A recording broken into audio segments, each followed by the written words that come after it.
আমরা ডোনাল্ড ট্রাম্পকে এখন আমরা যেটা বলতে চাই, আপনারা যেই খেলায় যুক্ত হয়েছেন এই খেলা আত্মঘাতী, এবং সেখানে ইরানের সর্বোচ্চ ধর্মীয় নেতা আয়াতুল্লাহ খামেনি তিনি সঠিকভাবে তিনি বলেছেন, আপনি যদি আমাকে আক্রমণ করেন আমার আত্মরক্ষার অধিকার আছে, আমার পাল্টা হামলা করার সেখানে আমার অধিকার রয়েছে আমার। সুতরাং খামেনি আজকে তিনি সেখানে মধ্যপ্রাচ্যে মার্কিন সাম্রাজ্যবাদের সামরিক স্থাপনগুলোকে টার্গেট করেছেন। ইতিমধ্যেই জানেন তারা ক্ষেপণাস্ত্র হামলা চালিয়েছেন, এবং সেখানে হিজবুল্লাহ থেকে শুরু করে হুতি থেকে শুরু করে বিভিন্ন গ্রুপগুলো যারা আজকে নিজেদের স্বাধীনতার জন্য লড়াই করছে, আত্মনিয়ন্ত্রণের জন্য লড়াই করছে, তারাও আজকে সবাই ওই বর্ণবাদী ইসরায়েলের বিরুদ্ধে তারাও আজকে একত্রিত হয়েছে। এখন কম্পন শুরু হয়েছে। ডোনাল্ড ট্রাম্প যখন এখন দেখছেন যে সরাসরি এখন ইরানকে তারা যেভাবে ভেবেছিলেন একটা হামলা আক্রমণ করে ইরানকে বশে রাখা যাবে, এবং তারা হামলা আক্রমণ করে ইরানের শাসন ব্যবস্থাও তারা পরিবর্তন করতে চায়। চিন্তা করেন, ইরানের জনগণ ঠিক করবে ইরানের শাসন ব্যবস্থা কি হবে, জনগণ নিজেরা নির্ধারণ করবে। কিন্তু মার্কিন যুক্তরাষ্ট্র, ইসরায়েল বা অন্য কোন সাম্রাজ্যবাদী দেশ, সাম্রাজ্যবাদী গোষ্ঠী তারা তো ইরানের ভাগ্য তারা নিয়ন্ত্রণ করতে পারে না। ইরানের শাসন ব্যবস্থা কি হবে তারা নিজেরা এটাকে তারা ঠিক করে দিতে পারে না। সেজন্য যখন পাল্টা আক্রমণ শুরু হয়েছে, এখন বলেছে হ্যাঁ আমরা যুদ্ধ বিরতি করতে চাই, আমরা যুদ্ধ বিরতি করতে চাই।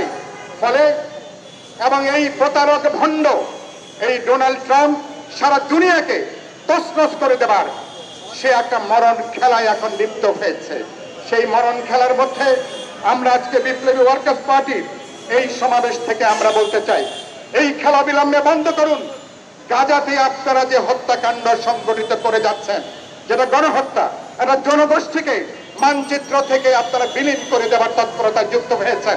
সারা দুনিয়া কোটি কোটি মানুষ, মার্কিন যুক্তরাষ্ট্রের কোটি মানুষ, সারা দুনিয়ার প্রতিবাদে বিশ্বের লক্ষ লক্ষ মানুষ রাস্তায় তারা প্রতিবাদ করছে, কিন্তু এরা কিন্তু কানে শুনছে না।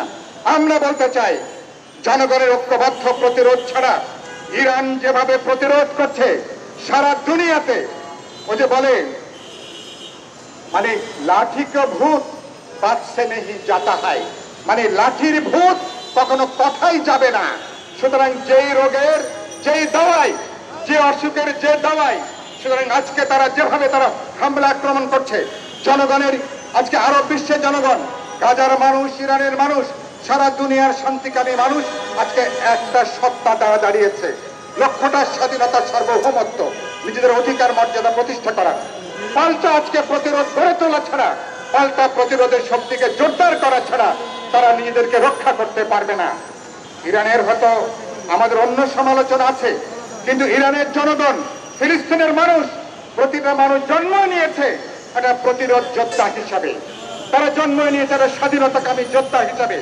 যে মানুষ জীবন দেওয়ার জন্য তৈরি থাকে নিজের মর্যাদার জন্য, স্বাধীনতার জন্য, সেই মানুষকে, সেই দেশকে পৃথিবীর কোন পরাশক্তি তাদেরকে দমিয়ে রাখতে পারে না। ফিলিস্তিন তার প্রমাণ, ইরান তার প্রমাণ। আমরা বাংলাদেশে মুক্তিযুদ্ধের সময় আমরা তার প্রমাণ দিয়েছি। গত বছরের আমাদের গণজাগরণ, গণঅভ্যুত্থানের মধ্য দিয়ে আমরা সেটা প্রমাণ করেছি। কোন জনগণ যখন বুক চিতিয়ে দেয় বন্দুকের সামনে, গুলির সামনে, কোন স্বৈর শাসক নিজেকে শেষ রক্ষা করতে পারে না। আমি যেটা বলে কথাটা শেষ করতে চাইবো, মার্কিন দুনিয়া চেষ্টা করছে দুনিয়াটাকে মগের মুল্লুক তৈরি করবার জন্য। এখানে যা খুশি করা যায়। জাতিসংঘ একটা পুরোপুরি ঠুটো জগন্নাথে পরিণত হয়েছে। জাতিসংঘে মার্কিন যুক্তরাষ্ট্র সহ সেখানে একটা নিরাপত্তা পরিষদ আছে, কারো কারো ভেটো পাওয়ার আছে।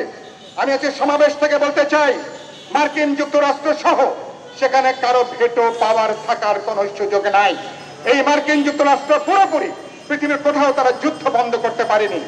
এই জাতিসংঘ কোথাও তারা শান্তি আনতে পারেনি, কোথাও তারা যুদ্ধ তারা বন্ধ করতে পারেনি। কারণ যখনই কোনো প্রস্তাব নেওয়া হয় নিরাপত্তা পরিষদে মার্কিনেরা ভেটো দিয়ে, পশ্চিমা দুনিয়া ভেটো দিয়ে, তাই এটাকে তারা আটকে দেয়। সেজন্য বলেছি এদের ভেটো পাওয়ার কাজকে তুলে দেওয়া দরকার। সবাই সাধারণ পরিষদের মেম্বার হবে। গোটা জাতিসংঘের একটা গণতান্ত্রিক পুনর্গঠন দরকার।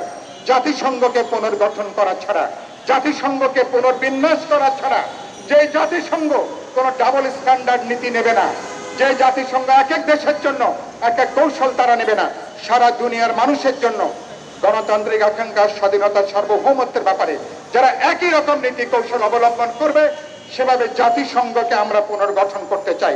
আপনারা রাজি আছেন এ ব্যাপারে? সবাই তো একমত এ ব্যাপারে?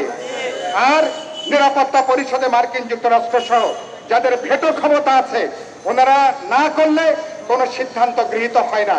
এই ভেটো ক্ষমতা কি থাকা উচিত? এই ভেটো ক্ষমতা তুলে দেওয়া দরকার।